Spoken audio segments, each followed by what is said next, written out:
तय आए वो दुर्गा बघवा महो के वो सवार। तय आए वो दाई बघवा महो के वो सवार। नौ रूप करे वो सिंगार,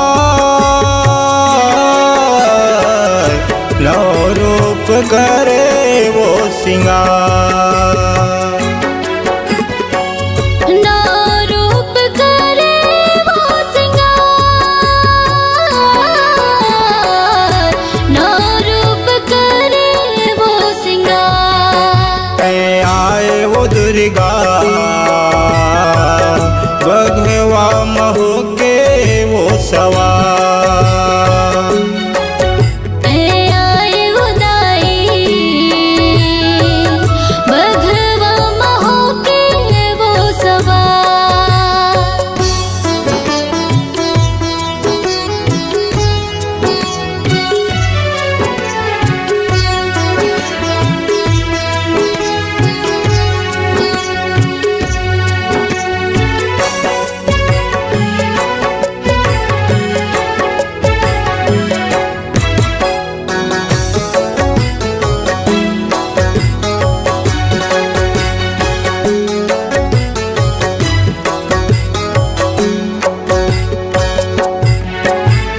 पहली रूप तोर दुर्गा मैया, दूसरे रूप है लक्ष्मी, तीसरे रूप बमदाई माता, चौथे रूप महामाई।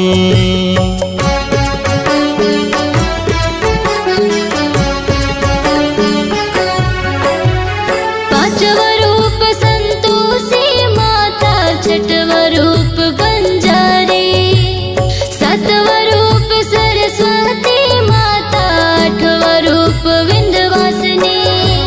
नौ रूप तोर काली माता, नौ रूप तोर काली माता, महिमा है अपार। तय आए वो दुर्गा बघवा महो के वो सवार। तय आए वो दाई बघवा महो के वो सवार।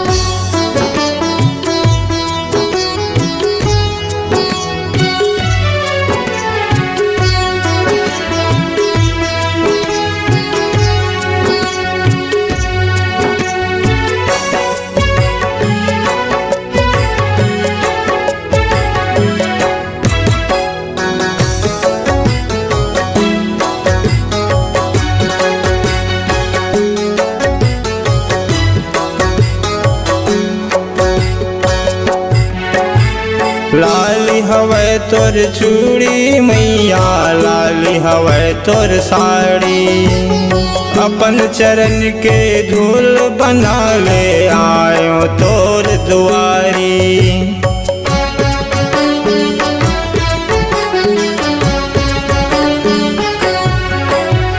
मैं गरीबिन तुर बर माता, नहीं धरे फूल माला, मन आशा लेके दाई आयो तोर दिवाला।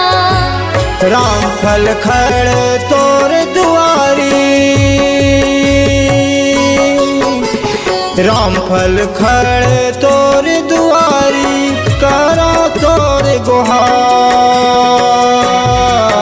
तय आए वो दुर्गा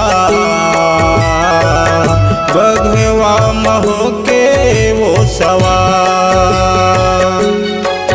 तय आए वो दाई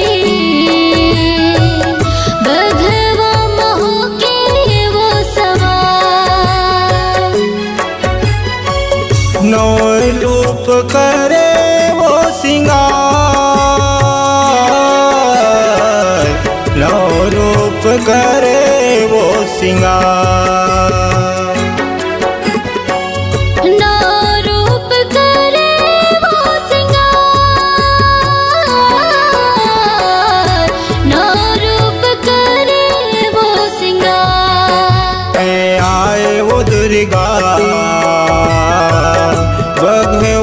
महो के वो सवार। आए उदाई बघवा महो के वो सवार। आए वो दुर्गा बघवा महो के वो सवार। आए उदाई बघवा महो के वो सवार। आए उदाई बघवा महो के वो सवार। बोल साचे दरबार की।